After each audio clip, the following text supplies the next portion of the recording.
Dear dear dear dear dear dear dear dear. Da da dum dum dum dum dum dum dum. Da da da da dum. TDS Trump Derangement Syndrome Part 2 of 2. This post was prompted by raving Trumpster DAM's comments about Donald Trump on our mutual friend RH's Facebook post on January 3rd. DAM insisted that his nonsensical bias and easily disproved opinions praising felon-in-chief Donald Trump were facts, and that anyone who did not see things his way obviously suffers from Trump Derangement Syndrome, aka TDS. January 9th, 2025, 3. The United States is a sexist society. My mama was born in 1920, the same year U.S. women got the right to vote. Kinda. The 19th Amendment was ratified in 1920, and come November 1924, women were able to vote for president for the first time in our history. Amendment 19 states, the right of citizens of the United States to vote shall not be denied or abridged by the United States or by any state on account of sex. This was a big leap into the 20th century, and it came to fruit a mere 25% after the 20th century had begun. We prove our sexism daily in many ways, but I'll use the Trump-Daniels one-night stand sex payoff as a spectacular example of our sexism, as well as the cognitive dissonance of conservative evangelicals. 4 months after the birth of Trump's son Barron, Trump has an extramarital one-night stand with Daniels. The one-night stand was Trump's doing. Both Trump and Daniels were married at the time of the encounter. We don't know if Trump's marriage included expectations of monogamy, but we know Daniels' marriage did not.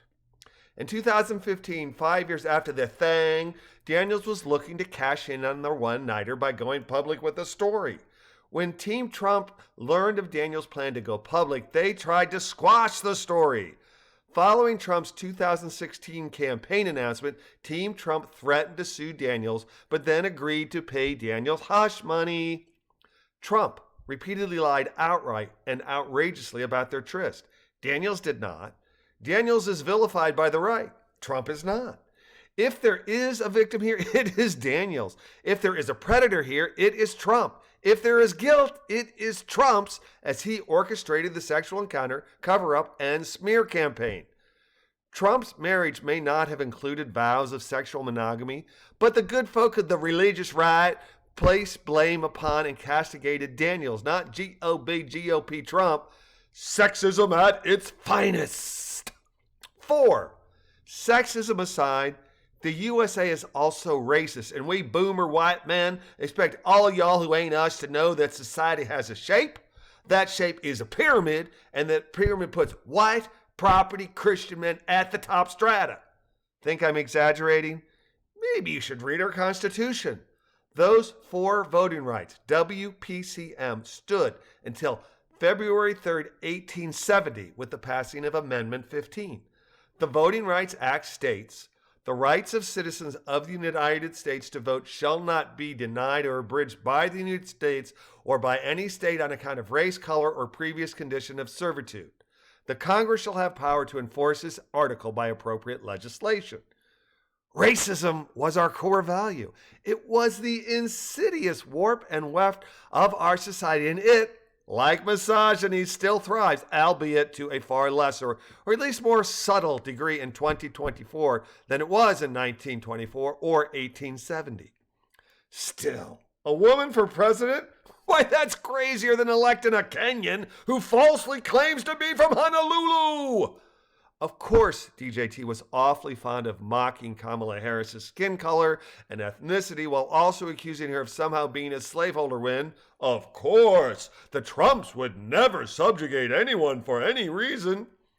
Did someone mention Hillary? Well, we know what Trump says concerning HRC. Lock her up.